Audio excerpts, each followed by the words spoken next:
Hello, everyone, and welcome back to The Complete Works. My name is Doug Hess, and I am your host. If you're tuning in to The Complete Works for the first time, welcome. And just kind of give you a little explanation of what we do here on this podcast is that we discuss a specific movie that is featuring a particular actor, film actor, actress, director, or composer. And what we do is we work through their complete history of their films. Currently, we're working our way through the Nicolas Cage films.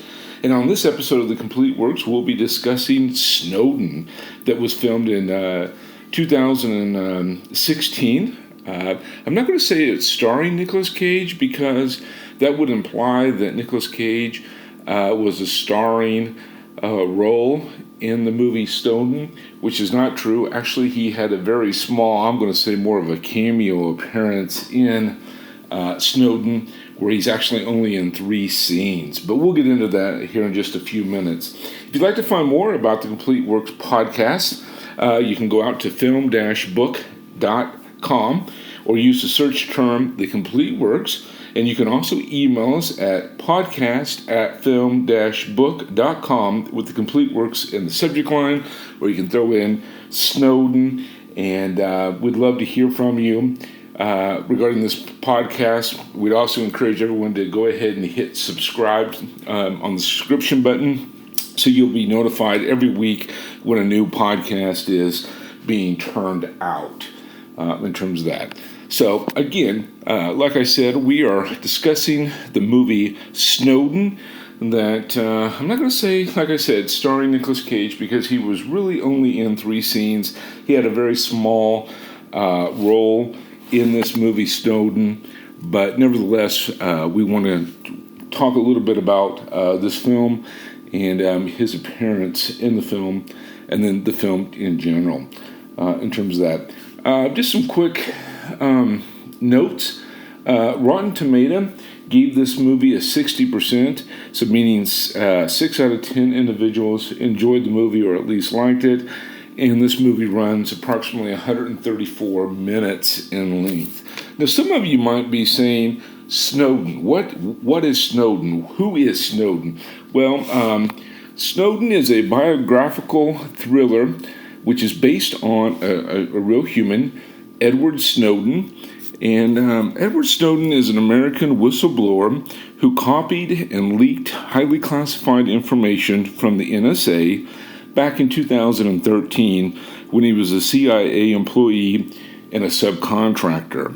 Currently, he is Salem, and he's currently living in Russia in the city of Moscow. And if you remember back in the news, there was a big blow up, and this was all over the news. And so Oliver Stone really, he helped write and he also directed the film that we're getting ready to talk about, Snowden. What I'm going to try to do the best that I can is because it is somewhat of a hot topic, I'm going to try to do my best to keep politics out of this podcast and just bring it to you from a pure entertainment value. Obviously, like I said, we are looking through the works of Nicolas Cage, and so there's other podcasts if you want a political commentary or want to discuss politics. I would encourage you to look at a different podcast because that's not what we're going to do here. I really want to try to stay focused to the entertainment value of Nicolas Cage movies. Okay? But before we get started looking at the plot and really getting into the performance of Nicolas Cage and his character that he plays a retired intelligence officer in this new movie with about Snowden. And we'll jump into that in just a few minutes. But before we get in there, I do want to tell you a little trivia or some fun facts that could help with this movie. Obviously, we're talking about a whistleblower. We're talking about NSA. We're talking about the CIA. And so to make sure that the screenplay was not hacked or leaked, Oliver Stone, who was one of the co-writers of this film, he made sure that he wrote the script on a single computer with no internet connection, because he didn't want anybody to hack or to get a copy of this screenplay or movie prior to being released. And so he went to some great lengths to make sure that that didn't take place. And just also let you know a little bit that he was really afraid that the NSA or the government was going to do something to keep this movie from being made. And what's really interesting about that whole concept is that when he was going out, and I say he, meaning Oliver Stone, was going out trying to get financing for this film, he had a hard time getting financing here in the United States. And he finally got some financing overseas, and they went on to film primarily in Germany, most of the film. But we'll get into that a little bit more in just a few minutes here. Oliver Stone, he visited the real Edward Snowden after filming wrapped and showed him a work in progress of the cut film. And at the end, when the film was shown to Snowden in its entirety, he was very pleased with the work and thought overall that it showed a very accurate description of not only him but how things unfolded in the process. You find out that Joseph Gordon-Levitt, he is the individual who portrays Edward Snowden in the film, and he pledged to donate his entire salary from the film to help facilitate the conversation about relationships between technology and democracy. And Gordon-Levitt and Oliver Stone would actually meet with Snowden several different times. I think it was 3 in all, to try to mimic as much as he could and really get to understand who Edward Snowden was, so he could have a much better portrayal of him in the movie. Now, Edward Snowden advised Oliver Stone when they were making the movie that the NSA Command Center, the NSA, the National Security Agency's Command Center, are actually ran on a much tighter budget and are far less glamorous than we see in movies and how they appear in TV shows. Where they're in these big fancy offices and they have all this money to spend. And basically Stone said that is Hollywood, for lack of a better term, that is showing it in a much glamorous light than it really is. Snowden's parents attended a screening of the film, and they also praised Gordon-Levitt for his portrayal of their son in terms of that.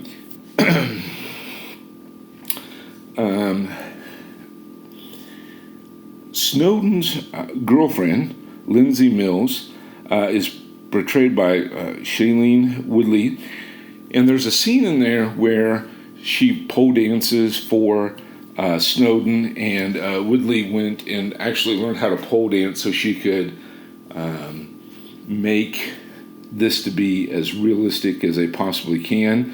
You also see the real Lindsay Mills, Snowden, and Oliver Stone. All three make appearances very briefly in this movie. And if you're an Oliver Stone fan, you'll know that he likes to have a cameo in most of his movies that he's in, whether it's in the movie Wall Street that was back in 1987, or Platoon that I think was in 85. Snowden's another example. You can see Oliver Stone making appearances in most of the movies that he's into. Now in the movie, you'll see that Snowden falls off his bunk, breaks his leg during basic training, and that is why he has an administrative discharge. However, in real life, no one really knows why Snowden was discharged. So that's a little fabrication that they made in the movie in order to move the story along, because nobody really understands or really knows why that Snowden was discharged in there. Now, on a side note, I'll say that during the filming, and I mentioned a little earlier that the majority of the film was filmed in Germany, that Oliver Stone's mother passed away, and she died, making sure that the necessary time off would have left the production unable to complete the film within the budget and on schedule. Oliver Stone missed his mother's funeral and did not fly back to the United States for his mother's funeral because of the budget and because of the scheduling, which, like I said, is kind of a sad note there to miss your own mom's funeral. Now, we talked about Nicolas Cage being in here in this movie and being in the movie only 3 times. Now, Nicolas Cage has agreed to be in Nicolas Cage agrees as a favor to Oliver Stone to be in the movie Snowden. And if you remember, Nicolas Cage was in another Oliver Stone movie back in 2006 called World Trade Center. And so he agreed to be in this movie as just a favor. One of the books that the movie is based on is a novel called Time of the Octopus, and that was written by Snowden's Russian attorney who represents Snowden's interest since he's living in Russia, over in Russia. The novel is considered fictional, but is based on interviews with Edward Snowden. And so that is part of that film in terms of that.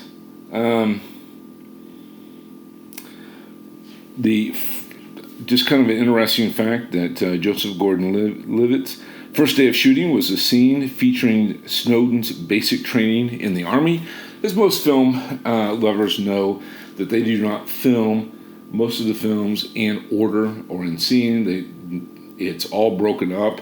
And so the first scene that they actually filmed in Snowden was actually him at basic training in terms of that.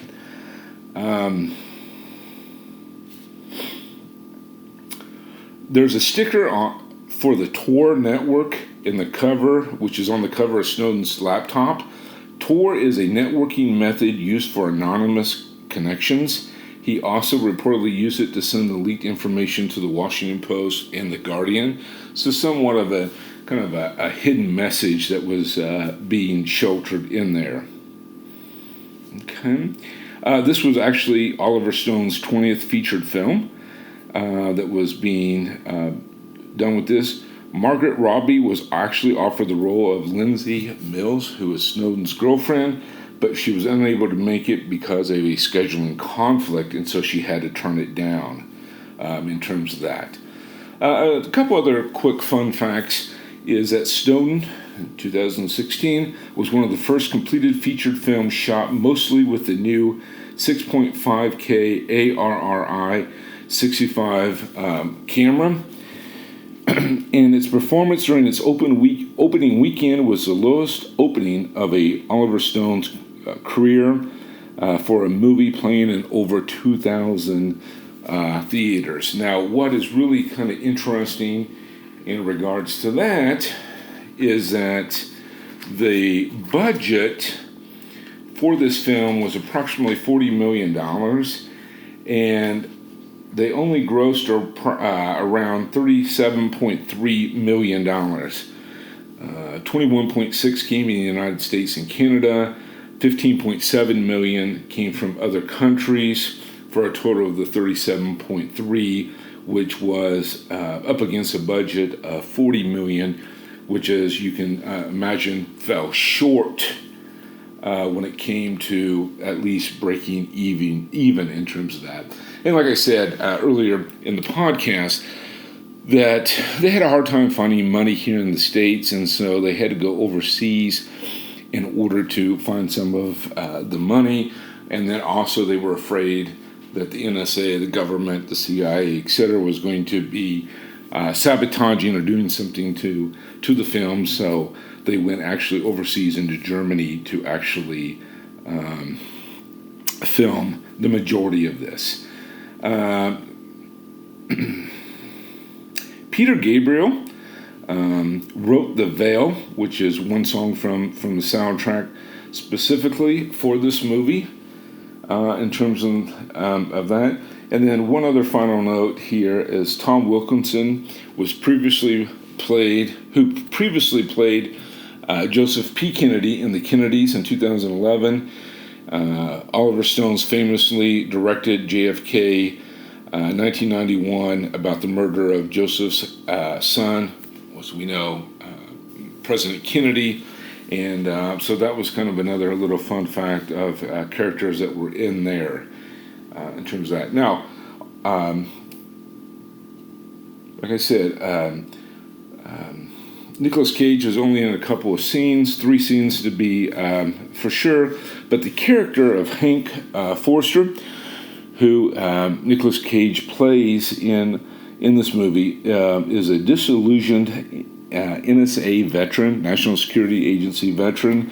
He was partially inspired by the NSA whistleblower William Benley, who appears briefly in news footage in the film. And so Nicolas Cage's character is roughly based on a former NSA whistleblower. And then, like I mentioned, some of the newspaper and articles are actually being seen in this. When it comes to kind of a quick overview of the movie Snowden, before we jump into that, let me just kind of give you a quick rundown. Edward Snowden, the main character, as I said, is being played by Joseph Gordon-Levitt. He is the main character, or the title character, Edward Snowden. Shailene Woodley is playing Lindsay Mills, who is his girlfriend in the movie. Melissa Leo is portraying Laura Paatstress, I hope I'm saying that name correctly, who is a journalist doing some research, and she also, Laura also had a documentary or a movie that she released roughly based on Edward Snowden as well in terms of that. Scott Eastwood plays Trevor James. And then, like I said, Nicolas Cage is Hank Forster, that is played in the movie as well as a former whistleblower in terms of that.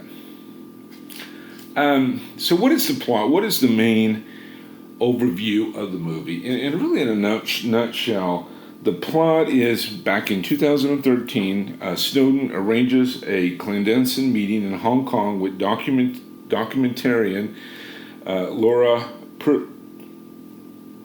Paatstress and journalist Glenn Greenwood, and they discuss releasing the classified information in the former's possession regarding illegal mass surveillance conducted by the NSA, the National Security Agency.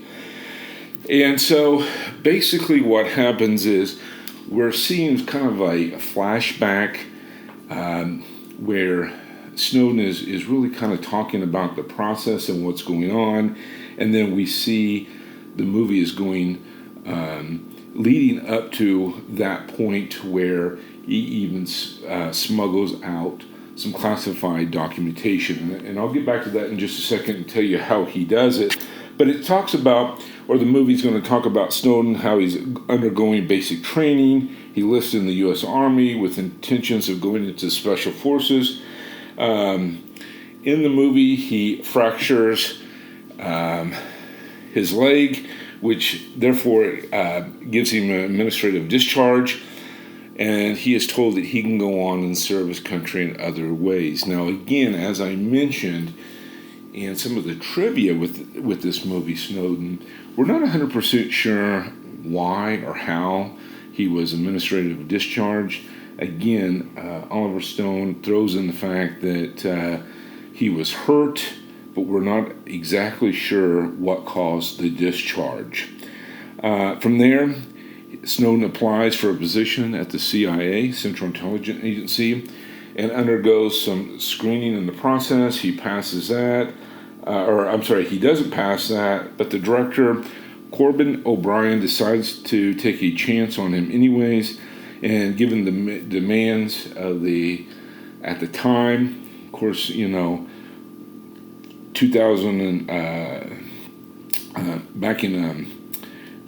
2004, we're just about 3 years since September the 11th, so that's kind of on everybody's mind, fresh on everybody's mind. The NSA, the CIA, the government is trying to do anything and everything they can to collect information, and so they decided to go ahead and keep him on.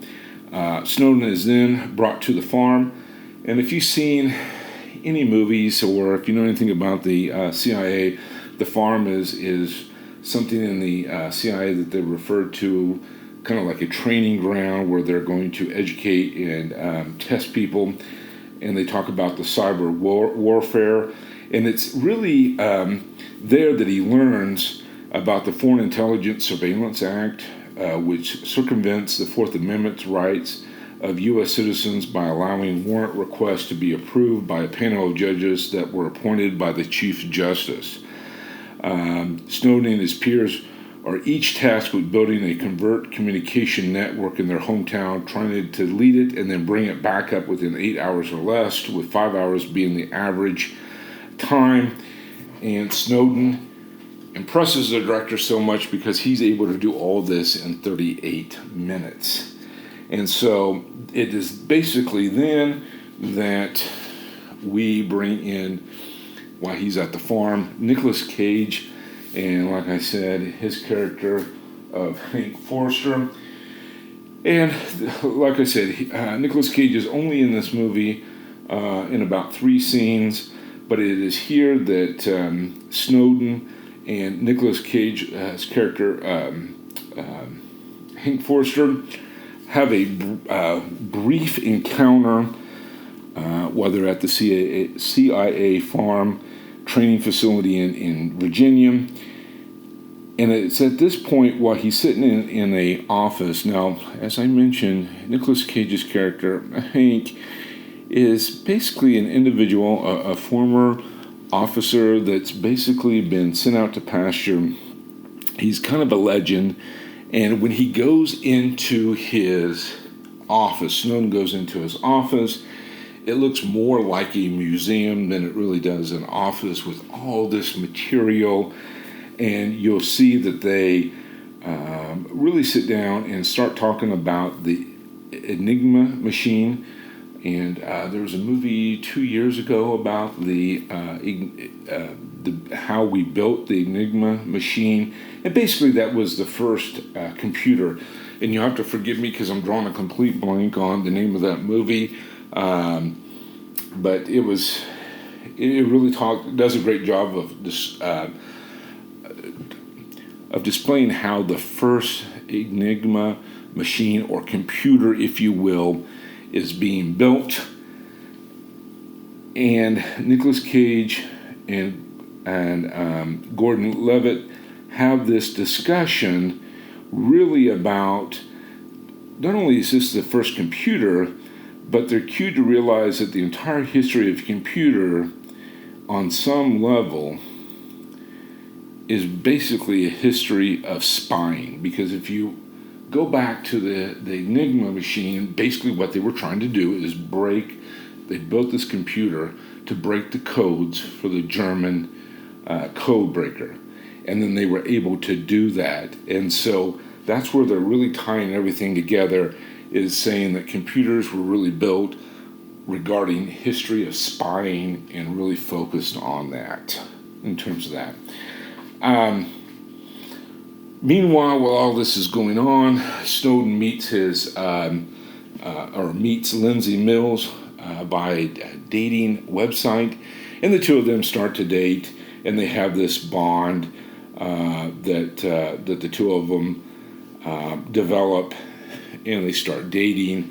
Snowden later then takes a position with the NSA over in Japan, and initially under the pretense of building a program that would allow the government to back up all critical data from the Middle East in an emergency. And the program in which they name it is codenamed Epic Shelter. It's then that Snowden learns of the practices of the NSA and other U.S. government agencies, and they're not using it just on Japan, but they're in most countries which the U.S. is currently allied with. So they're not only trying to back up information and spy on Japan, but they're even spying on their allies. Basically, nobody or no one is off limits. And they're planting malware in different computers that manage government infrastructures and financial sectors and so on and so forth.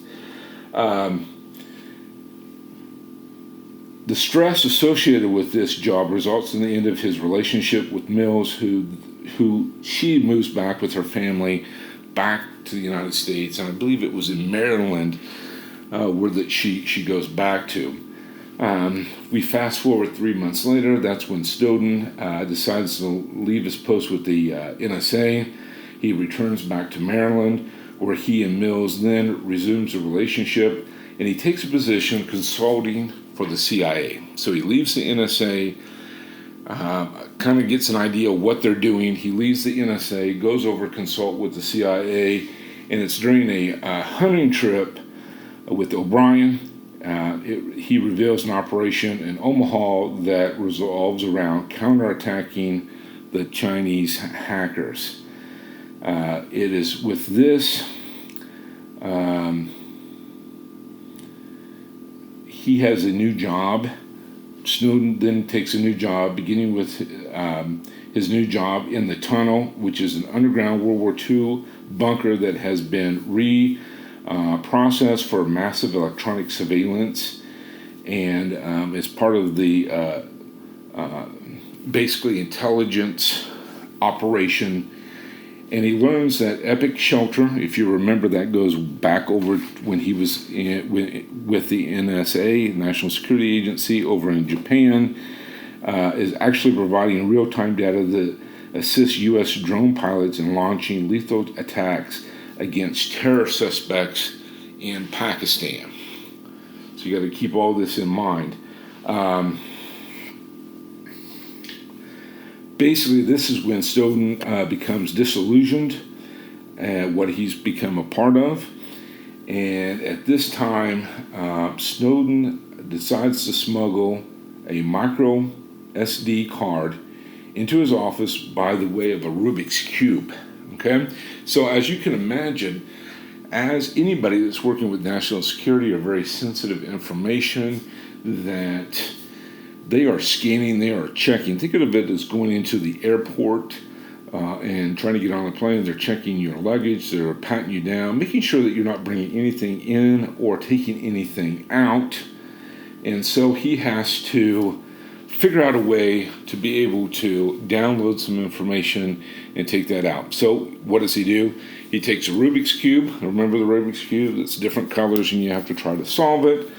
And that he takes one of the pieces out, and that's where he's putting his micro SD card and then closing it back up.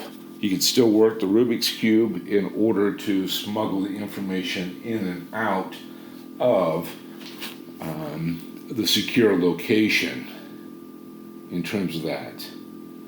And what's really interesting is that when Snowden is in the movie is trying to leave the secure location with the NSA files, which he hides it in this SD card within the Rubik's Cube, he throws the cube to a security guard who says he has no idea how to solve it. Okay? So he's trying to walk out with it. He throws it to the security guard. The security guard catches it, says he has no way of trying to solve it, has no idea how to solve it. It's then that Snowden says you have to make a white cross and then you have to do the corners in order to solve it. White cross because one of the colors on the Rubik's Cube is white, so you get it into a cross, and then you then go to the corners to solve it. This actually is a correct pattern for solving the Rubik's Cube. So a little fun trivia on that as well, that it actually is a way to do that.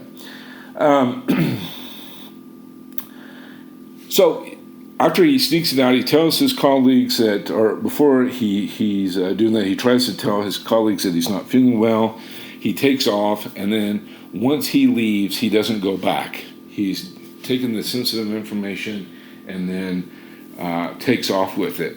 So with the help of some journalists, the information is then presented to the press, and they release it on June the 5th, 2013, with additional leaks being published in the following days. In the aftermath of this, Snowden is then smuggled out of Hong Kong on a flight to Latin America by way of Russia. However, the U.S. government revokes his passport, forcing him to remain in Moscow indefinitely. He is eventually granted him asylum 3 years later, with Mills joining him at a much later date. And Snowden, to this day, is still living in Russia with asylum, and still is an activist to this day regarding information and the Freedom of Information Act.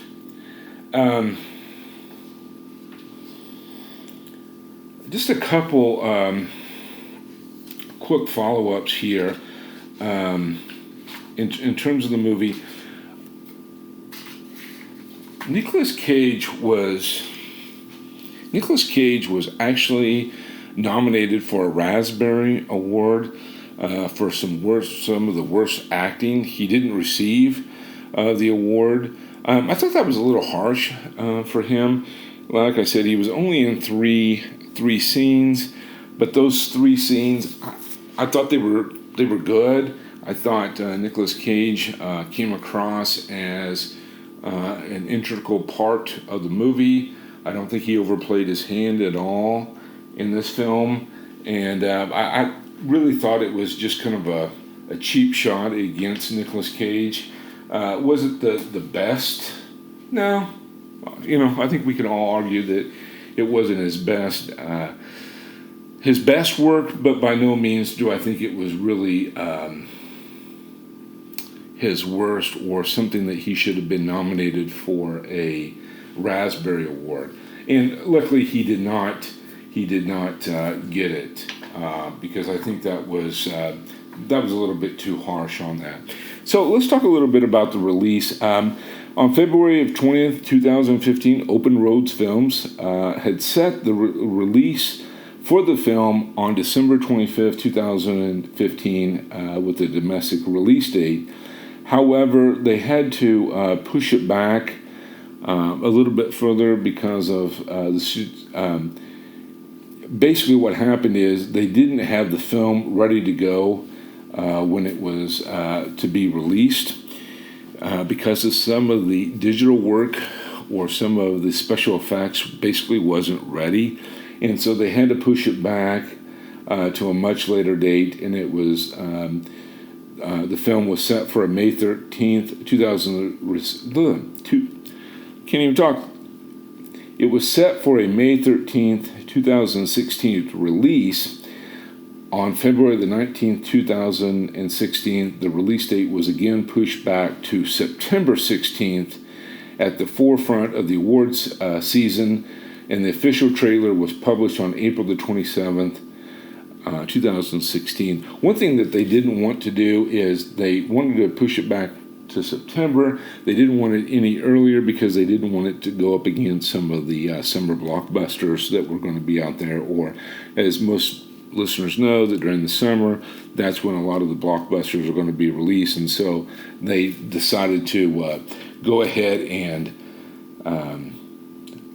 push it back to a September 16th release date.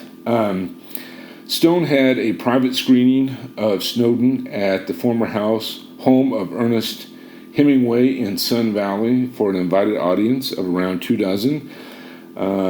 including actress Melissa Leo, who was in the movie.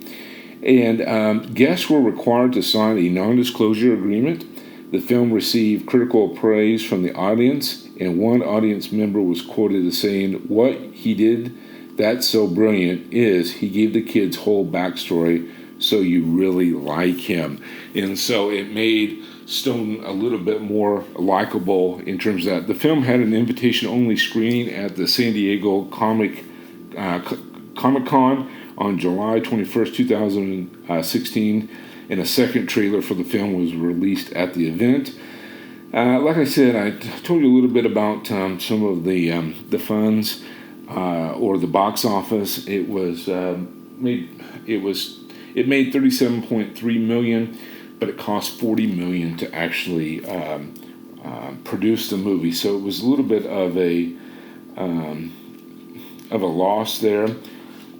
Some of the critical responses was Joseph Gordon-Levitt.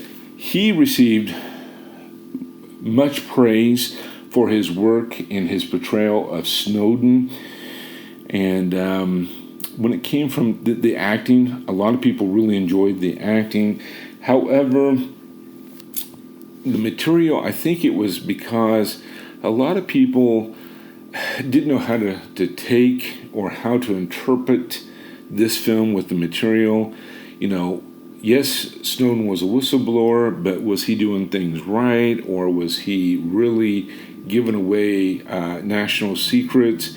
And I think because everything was still kind of fresh in everybody's mind, that the audience was more willing to give the praise to the actor or actresses in the movie, but was a little standoffish when it came to the actual film.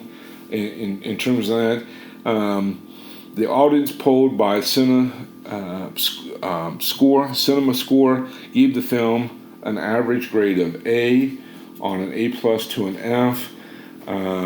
However, Snowden works best when it's just Edward and the three journalists in the hotel room sweating it out, because they were deciding what they were going to release, when they were going to release it, etc. in terms of that. But for the actual material of the film, I think a lot of people, like I said, were just a little standoffish or a little squeamish. Now, let's fast forward to 2019, and with the current political climate that is out there, I'm not so sure that this film wouldn't get a much stronger praise from some of the critics when you're looking at the actual material, not the acting, but the message that's there. I think you'd probably have things a little bit different today in 2019 versus 2016, but I could be wrong on that.